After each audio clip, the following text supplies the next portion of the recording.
लोक काम करतात. 8 देश फिरून आलेले भरपूर वेळा. ही बॅकग्राऊंड आहे. हे करत असताना कुठेतरी जाणवलं मागच्या 5-7 वर्षांमध्ये की हिंदूंना जागरूक करायचं काम आपणच हाती घेतलं पाहिजे. तरुण पिढी हे भविष्य आहे. जसे माननीय पंतप्रधान मोदी साहेब सांगतात की तरुण पिढी हे उज्ज्वल भविष्य आहे भारताचं. खूप गरजेचं आहे, कारण तरुणांना ऐकणारा पूर्ण परिवार असतो. जसं पूर्वी चालायचं की मोठ्यांचं ऐका, तसं आता काळ बदललाय तर छोट्यांचंही ऐकायला लागतं. कारण अभ्यास म्हणा, परिस्थिती कशी बदलली म्हणा, हे घरात चर्चा करायचं आम्ही स्वतः आमच्या घरापासून सुरू केलं. प्रत्येक जण हिंदुत्व ह्या विषयावर रोज बोलतो आम्ही, दररोज. सिरियल असो, कुठलीही गोष्ट असो, कुठेही लव जिहादचा विषय झाला, कुठेही धर्मांतरांचा विषय झाला, कुठेही हिंदूंवर अत्याचार झाला, भले तो पुण्यात असो, महाराष्ट्रात असो किंवा महाराष्ट्राबाहेर असो, त्याची आम्ही चर्चा करतो. त्याच्याबद्दल काय करायला पाहिजे हे करतो, विचार करतो. आपलं योगदान कसं देता येईल किंवा आपल्या समाजाला पुण्यामध्ये जागरूक कसं करता येईल, याच्यासाठी आम्ही सारख्या मीटिंग घेत असतो. म्हणजे मी मागच्या 3.5 वर्षापासून पुण्यामध्ये गरवारे ब्रिजच्या इथं धर्मवीर छत्रपती संभाजी महाराजांचं जे स्मारक आहे, त्या स्मारकाच्या इथं नित्यपूजा सुरू करणारी आमची पहिली संघटना. 365 दिवस आम्ही नित्यपूजा तिथे करतो. ते जेव्हा आम्ही सुरू केलं तेव्हा आमच्याबरोबर अजून एक संघटना होती. 7 लोकांमध्ये आम्ही काम चालू केलं. 250 जण आमच्या संघटनेमध्ये आहेत. अशा 365 दिवसासाठी आम्ही 7 दिवस रोज एक संघटना जोडत गेलो. 850 जण पुण्यामध्ये काम करतात. महत्वाचा विषय मला सांगायचा हे आहे की मला कुठलाही हिंदू भेटला तर मला सगळ्यात पहिले लक्ष जातं त्याच्या कपाळावर. म्हणजे मला खरंच वाईट वाटतं, खूप जास्त वाईट वाटतं की हिंदू म्हणून आपण गंध का लावत नाही, आपण तो टिक्का का लावत नाही. कालचा एक अनुभव छोट्या मुलाचा आहे, मी सांगू इच्छित नाही, परंतु ह्या सगळ्या गोष्टी घरातून आल्या पाहिजेत. रोज तुम्ही शाळेत, आता भरपूर शाळांना आहे लिमिटेशन, पण शाळेतून आल्यावर जेव्हा तुम्ही देवाच्या समोर उभा राहता, तुम्ही कपाळावर गंध हा लावलाच पाहिजे. आता ह्याचं आम्हाला गरज का भासली, मागच्या 2 वर्षाआधी जी इलेक्शन झाली मोदीजींची, तेव्हा आम्ही 850 जण जे आहेत पुण्यामध्ये कार्यरत असणारे, त्यांनी ठरवलं की ज्याच्या कपाळी गंध त्याला 24 तासात कुठेही, पुणे शहरात, पुणे जिल्ह्यात, महाराष्ट्रात कधीही कुठलीही मदत लागली 24 तासामध्ये तर तिथं थांबून करायची. आणि ती मदत का करायची, अनुभव असा आहे की आम्ही ज्या भागात राहतो, नानापेठ म्हणा किंवा कोंढवा भागात, तो मुस्लिम बहुल इलाका आहे, तर तिथे कधीही कोणाचीही गाडी बंद पडली, कोणाला मदत लागली तर ओळख नसतानाही त्यांच्या समाजाची लोक थांबतात, मदत करतात, गाडी चालू करून देतात, दुसऱ्या गाडीवर बसवतात, हे करतात. खरंच इथे कुणी अशी मदत केली असेल का, हा प्रश्न स्वतःला विचार. केली असेल तर खूप चांगलं आहे, नाही केली तर त्याच्या मागचं कारण काय. आपण हिंदू म्हणून किंवा आपण एक विशिष्ट जातीचे म्हणून आपल्याला वाटतं की बाबा माझ्या ओळखीचं नाही, मी कशाला थांबू. पण प्रत्येकाने हा विचार केला तर त्या बिचाऱ्या व्यक्तीला ज्याला अडचण आहे त्याला मदत करणारा कुणीच सापडत नाही. म्हणून आपली ओळख कशी आहे, ज्याच्या कपाळी गंध तो आपला. त्याचा जात धर्म आपण काही विचारायचं नाही आणि तिथे थांबून त्यांना मदत करायची. आम्ही हे कार्य आता चालू केले गुरुजी. नंतर गोशाळेचं पण आम्ही 7 गोशाळांना जातो. तिथं फायनान्शियली, जसं आता मी जॉबला असल्यामुळे मला खूप वेळ देता येत नाही, पण फायनान्शियल मदत मी आणि माझा दादा आम्ही रेग्युलरली प्रत्येक महिन्याला एक अमाऊंट काढतो की हिंदू धर्मासाठी जे कार्य करणारे संघटना आहेत त्यांना ती आर्थिक मदत पुरवत असतो. मी मागच्या वेळेस पण खूप बोललो, फुल नाही फुलाची पाकळी, मोठी मदत होत नाही, पण काय काय वेळेस अशी परिस्थिती असते की जे हार, शॉल, धूप, दिवा, अगरबत्ती हे घ्यायला सुद्धा संघटनांकडे कधी कधी पैसे नसतात. ही वाईट अवस्था आहे आपली समाजाची.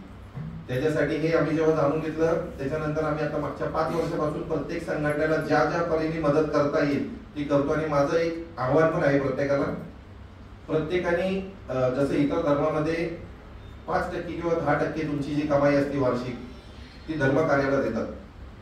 प्रत्येकाला ठाऊक आहे काय, प्रत्येक हिंदू धर्म सोडून प्रत्येक धर्मामध्ये तुमच्या कमाईचे 5%, 10% हे धर्म कार्याला प्रत्येक वर्षाला, महिन्याला देतात. आपण करतो काय नाही. आपण गाडी, कपडे, शौक, मजा या गोष्टीमध्ये आहे, हे करायला पाहिजे, खूप गरजेचं आहे परिवार म्हणून.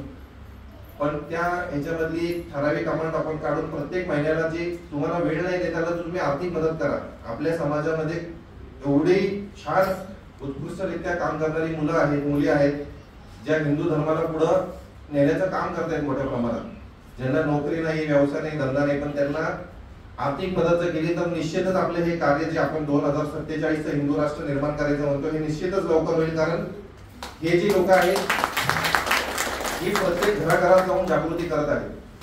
जसे मोठमोठे वक्ते पुण्यामध्ये खूप कमी वयाचे 18, 19, 20, 21 वयाचे मी खूप छान वक्ते बघितले जे हिंदू धर्मावर बोलतात, छत्रपती शिवाजी महाराजांबद्दल बोलतात. तर रिक्वेस्ट आहे की जसं मागच्या वेळेस सांगितलं कपाळावर गंध प्रत्येकाने लावा, साखरदातांनी लावलेलं नाही अजून.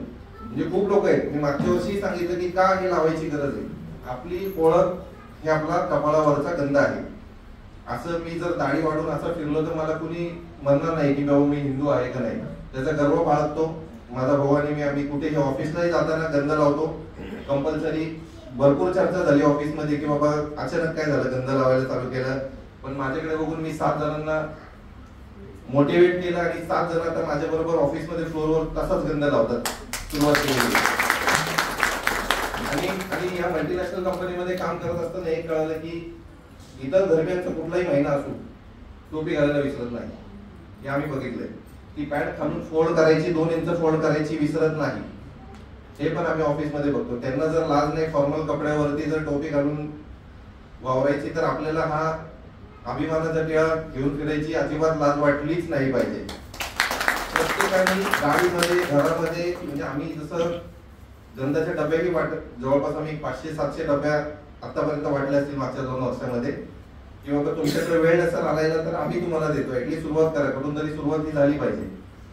नंतर दुसरी गोष्ट, हे कार्य करत असताना हिंदू जुळत गेले. खूप चांगली गोष्ट आहे की जेव्हा धर्मकार्य आपण करतो अडचणी खूप येतात, पण ह्याचा एक खूप सुंदर बाजू ही आहे की तुम्हाला समाजामध्ये खूप जास्त लोकांपर्यंत पोहोचता येतात. तुमची एक स्वतःची ओळख निर्माण होती. तुम्ही समाजासाठी काहीतरी देणार आहे हे कुठेतरी आम्हाला जाणवलं की समाजासाठी तुम्ही कार्य करणं खूप गरजेचं आहे. जसं मी म्हणलं की परिवारासाठी जगणं खूप गरजेचं आहे, परंतु परिवाराच्या आधी येतो समाज. आपला समाजाचे जे कर्तव्य आहे ते कर्तव्य पूर्ण करायचे. जर आपला धर्म आणि समाज नाही राहिला तर परिवाराला कुणी वाचू शकत नाही. प्रत्येकाला माहिती बांगलादेशमध्ये काय झालं, हिंदू मंदिरं तोडली, हिंदूंचं पलायन झालं. तसंच तालिबानमध्ये काय झालं, अफगाणिस्तानमध्ये काय झालं, आठवते प्रत्येकाला तर विसरून गेले. खूप महत्वाचं आहे ह्या गोष्टी. कारण जर आपला धर्म नाही वाचला, धर्म नाही टिकला आणि त्याच्यासाठी आपला जर काही वाटा प्रत्येक दिवसाला किंवा आठवड्याला नसेल तर खूप वाईट गोष्ट आहे. जसं आपण सर्वजण छत्रपती शिवाजी महाराजांचे मावळेच आहोत. आपले पूर्वज कुठे ना कुठे छत्रपतींच्या दरबारी कामाला असतील किंवा लढाईमध्ये सामील असतील किंवा कुठल्या कुठल्या गडांच्या देखरेखीसाठी असतील. हे प्रत्येकाचा इतिहास प्रत्येकाने तपासून बघा. आपले पूर्वज कुठेतरी छत्रपती श्री शिवाजी महाराज, छत्रपती श्री संभाजी महाराज यांच्या इथे तुम्हाला काहीतरी कनेक्शन लागेल. जसं आम्ही आमच्या आडनावाचा जेव्हा विचार केला तर तेव्हा दरबारामध्ये आमचे चव्हाण नावाचे ग्रस्त होते बाबा, आमचे पूर्वज होते. जसे प्रत्येकाचे असणार आहे 1000%. हा इतिहास काय, कारण छत्रपतींनी जर आव्हान केलं तर रात्री मावळा 2 वाजता उठून अभिमानाने निघायचा आणि लढायला तयार व्हायचा. की मी दुसऱ्या दिवशी परत येईल नाही येईल काही खबर नाही. एवढे सुंदर राजे आपल्याला मिळाले ज्यांचा धडा आज विदेशात शिकवला जातो, ज्यांचा गनिमी कावा शिकवला जातो, ज्यांचं पूर्ण आयुष्य दुसऱ्या देशांमध्ये शिकवलं जातं. लिगली मिलिटरी बेस मध्ये शिकवले जात आहे डिफेन्स मध्ये. की छत्रपती श्री शिवाजी महाराज नावाचे एक महान राजे भारतामध्ये होऊन गेले आणि हे महाराष्ट्रापुरते नाहीये, हे आहे पूर्ण भारतामध्ये पोहोचलेले. छत्रपती श्री शिवाजी महाराजांनी कसा लढा दिला आणि त्यांचे पुत्र म्हणजे धर्मवीर छत्रपती श्री संभाजी महाराजांनी, प्रत्येकाला माहिती असेल, जेवढ्या लढाया जिंकल्या, जेवढ्या लढाया केल्या आयुष्यामध्ये 120 साधारण लढाया केल्या छत्रपती संभाजी महाराजांनी. एकही लढाई छत्रपती श्री शिवाजी महाराज की जय. धर्मवीर छत्रपती संभाजी महाराज की जय. हर हर महादेव. जय श्रीराम. जय श्रीराम. अजून 2 मिनिटं देतो गुरुजी. छत्रपती श्री शिवाजी महाराजांबद्दल एक इंग्लिश मध्ये एक वाक्य आहे की Chhatrapati Shri Shivaji Maharaj was the only king who was never born as a king. Chhatrapati Shivaji Maharaj was the only king who was never born as a king but who lived his entire life as a king and died as a king. म्हणजे सामान्य घरात जन्मलेला एक सामान्य व्यक्ती फक्त राजमाता जिजाऊ मासाहेबांच्या प्रेरणेमुळे, आणि ती प्रेरणा कुठून आली? संस्कारांमुळे. ते का झालं? जेव्हा समाजावर होणारे अन्याय, महिलांवर होणारे अन्याय जेव्हा जिजाऊंनी बघितले, त्यांच्या त्या ज्या भागामध्ये राहायचे त्या भाग सोडून महाराष्ट्रामध्ये इतर ठिकाणी जेव्हा अन्याय होताना दिसले, मुघलांचं साम्राज्य चालायचं किंवा जे इस्लामिक आतंकवादच म्हणू आपण त्याला, इस्लामिक आतंकवाद जो चालायचा, महिलांना मुलींना त्रास द्यायचे, पुरुषांचे गळे कापायचे, हे सगळं सहन नाही झालं जिजाऊ मासाहेबांना. म्हणून छत्रपती शिवाजी महाराजांना ते स्वराज्य निर्माण करायचं जो विचार आहे तो लहानपणी दिला गेला. मला वाटतं दादांनी ते कव्हर केलं छान, की प्रत्येकाने आपल्या घरामध्ये कॉमिक्स देतो, आपण पुस्तकं देतो, थोड्याशा 1 तास प्रत्येक आठवड्याला 1 तास वेळ काढून फक्त धर्माच्या गोष्टी सांगा, शिकवा, बोला, खूप गरजेचं आहे. जसं आता नवीन आपण मूवीजला जातो, पिक्चर बघायला जातो, किती जणांनी नरसिंह पिक्चर बघितला? नाही बघितला, हातवरती करा. नाही बघितला. खूप लोक असणार आहे. आपल्याला शाहरुख खान, सलमान खान यांचे पिक्चर खूप आवडतात, आपण 5-5, 10-10 वेळा जातो ते बघायला. आपल्या धर्माशी लिंक जे पिक्चर आहेत, आपण जर गेलो तर जे निर्माते आहेत त्यांनाही प्रोत्साहन मिळणार आहे. आपल्या धर्मासाठीचे अजून चांगले असे मूवीज येत राहतील. आपण गेलो नाही तर त्या दिग्दर्शकाला वाटेल की बाबा समाजामध्ये काय ह्या मूवीची गरज नाही. कुठल्या मूवीची गरज आहे? ज्याच्यातून आपल्याला शिकायला काही मिळत नाही. हिंदू हिरोईन, मुस्लिम हिरो, त्यांचं प्रेम प्रकरण, आणि असेच हीच पुढची पिढी हे शिकत जाते आणि हे शिकवलं जात आहे आपल्याला. म्हणून प्रत्येकाला एक आव्हान, एक रिक्वेस्ट करतो, प्रत्येकाने कपाळावर गंध, धर्मासाठी वेळ द्या. वेळ नसेल देता येत तर आर्थिक पाठबळ द्या. कुणालाही द्या. तुमच्या भागामध्ये भरपूर संघटना आहेत, कुणालाही द्या. हे आर्थिक पाठबळ जसं दादांनी सांगितलं, गुरुजींना नक्कीच प्रोत्साहन मिळणार आहे. याच्यामुळे आपल्याला सगळ्यांना प्रोत्साहन मिळणार की आर्थिक पाठबळ जेव्हा तुमच्या मागे उभा असतात दृश्य, तेव्हा तुम्हाला एक वेगळा जोम असतो प्रत्येक गोष्ट करायला. जसं आम्ही पूजा करायला जातो पुण्यामध्ये, गुरुजी आम्ही फक्त एका ठिकाणी आम्ही 55 ठिकाणी पूजा करतो. 365 दिवस आम्ही 55 स्मारकाची पुण्यामध्ये पूजा करतो. पुणे शहर, पुणे जिल्ह्यामध्ये. त्याच्यामध्ये छत्रपती श्री शिवाजी महाराज, राजमाता जिजाऊ साहेब, धर्मवीर छत्रपती श्री संभाजी महाराज, सावरकर, स्वातंत्र्यवीर सावरकरांची, बाबासाहेब आंबेडकर, अण्णाभाऊ साठे, जेवढे महापुरुष झाले, जेवढ्यांनी लढा दिला मोठा आपल्याला स्वातंत्र्य मिळवण्यासाठी, या प्रत्येक महापुरुषाची आम्हाला आठवण करायची. आठवण फक्त जयंतीला नका करू. जयंती सोडून, तो एक दिवस सोडून 364 दिवस त्यांची आठवण झाली पाहिजे. जयंतीच्या दिवशी तुम्हाला दिसेल खूप लोक लाखोच्या हजारोच्या संख्येने तिथे येतात, दुसऱ्या दिवशी हार काढायला कोणी नसतं. बघितली का आपण ही परिस्थिती? तीच परिस्थिती आम्ही बघितली की बाबा हार घालणारे खूप आहेत. जयंतीला दुसऱ्या दिवशी साफ करणार कोणी येत नाही. आम्ही आमचं कार्य एक्झॅक्टली दुसऱ्या दिवसापासून चालू केलं होतं त्या स्मारकांचं. तर असं काहीतरी प्रत्येकाने समाजासाठी, धर्मासाठी 10% आर्थिक मदत करा, वेळ द्या. आपलं आयुष्य असंच चालत राहणार आहे, असं वय वाढत राहणार आहे, आजार पण होणार नाही, मुलं बाळ होणार आहे, परिवार होणार आहे, प्रगती चालत राहणार आहे. आज छोटी गाडी घेतली, मोठी घेतली तरी माणसाचं काय मनाची शांती कधी होत नाही. जसं मुकेश अंबानींना विचारलं होतं काय पत्रकार परिषदेमध्ये की तुम्ही खुश आहात का? तुम्हाला जेवढ्या टॉप 10, टॉप 5 मध्ये आहे जगामध्ये, त्यांनी खंत व्यक्त केली. म्हणले हो मी खुश आहे, भारतामध्ये जी माझी प्रगती चालू आहे, पण मला बाहेर युरोपमध्ये जो पसरायचा होता माझा बिझनेस तो मला करता आला म्हणून मी दुःखी आहे. जर मुकेश अंबानी सारखा माणूस जर मी दुःखी आहे म्हणतो तर आपण ह्याच्यावर बोललेलंच बरं. म्हणजे माणसाची जी हाव आहे ती कधी थांबत नाही. 10, 15, 20, 50 देशांमध्ये पोहोचलेला माणूसही म्हणतो मी आज दुःखी आहे कारण मला युरोपमध्ये ह्या देशांमध्ये कंपनीज, इंडस्ट्रीज टाकायच्या होत्या. कुठंतरी स्वतःला लिमिट घालून द्यायची गरज आहे. आणि शिक्षण महत्वाचं आहे.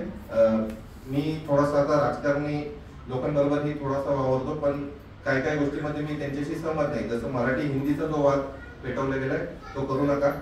हिंदू म्हणून एकत्र राहायचे आपल्याला. मराठी इथे कोणाला समजते का? कर्नाटकमध्ये बाहेर बोलला तर कोण बोलतं मराठीमध्ये, कोणाशी नाही. हिंदीमध्ये बोललं तर थोडा पण रिस्पॉन्स मिळतो. हिंदीचाही अभिमान बाळगा, मराठीचा तर गर्व आहे, हिंदीचाही अभिमान बाळगा. प्रत्येक भाषेचा सन्मान करा, भेदभाव करू नका. कारण कुठेतरी राजकारणासाठी हिंदू विभागला जातोय आणि आपल्या शत्रूला हेच पाहिजे कधी तुम्ही बघितलं का शिवसेनेचे झेंडे घेऊन टोपीवाले फिरताना? मागच्या 3 वर्षात आपण बघितले प्रत्येक टीव्हीला की पुढे 50-50 टोपीवाले शिवसेनेचे भगवे झेंडे घेऊन फिरतात का? कारण त्यांना एक ठराविक अजेंडा, हिंदुत्ववादी अजेंडाला संपवायचे. हिंदूंमध्ये भांडणं लावायची, हिंदू एकमेकांना मारून संपून जाणार. कारण यांचं टार्गेट पूर्णपणे तेच आहे. कुठंतरी जसे 55+ देश ऑलरेडी इस्लामिक देश आहेत, हिंदू राष्ट्र हा हिंदूंचा राष्ट्र, हिंदुस्थान जिथं हिंदू जन्मले, जिथं हिंदूंचं स्थान आहे, म्हणून या देशाला नाव दिले हिंदुस्थान. आपल्याला ते दादांनी सांगितलं जसं आपल्याला ते प्रूव्ह करायला लागते आज की आपण बाबा अखंड हिंदू राष्ट्र करण्यासाठी आपल्याला संकल्प घ्यावा लागते. गुरुजींची एवढी मोठी तळमळ आहे त्याच्या मागे. तर अजून जास्त बोलत नाही मी, पण अजून एकच गोष्ट सांगतो की गुरुजींचं खूप मनापासून धन्यवाद सर्वांकडून. कारण पुणे आणि पिंपरी चिंचवड साधारण एक पुण्याची लोकसंख्या 70 लाखाच्या पुढे आहे. गुरुजी 70 लाखामधनं जर 70 लोक इथं आज आली तर तो टक्केवारीचा विचार करा की ह्या 70 लाख लोकांमधनं गुरुजींनी आपल्याला जोडलं आणि आपल्याला कित्येक वर्ष झाली इथे येण्याचा आपल्याला योग मिळालाय. अशा आपण पूजा आणि होम हवन बघितले ज्या काही ऐकले नव्हते. म्हणजे आम्हाला युट्यूबला जाऊन ते सर्च करायला लागेल की बाबा हे होम हवन कुठले, ही देवी कुठली, यांचं काय चमत्कार आहे. म्हणजे आपल्याला ते ज्ञान नाही. पण गुरुजींचं खूप खूप खूप आभार आमच्या सर्वांतर्फे की 70 लोकांना तुम्ही बोलवलं. असे 70 ते 700, 700 ते 7,000 आणि 70,000 करायचे. हे आपलं ध्येय धोरण निश्चित करू आणि आमच्याकडून पण काही मदत लागेल तर नक्की आम्ही ती करत राहू. जय हिंदू राष्ट्र.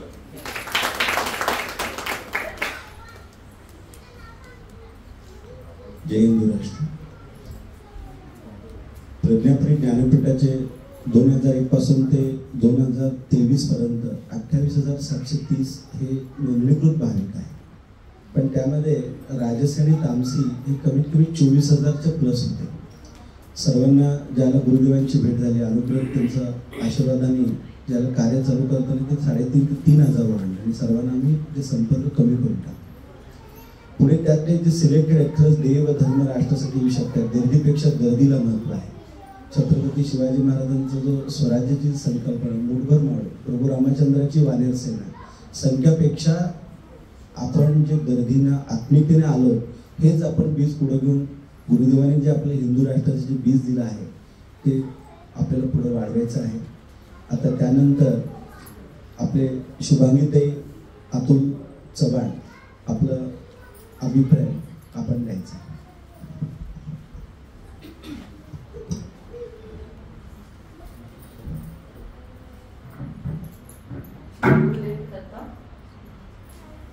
गुरुवारी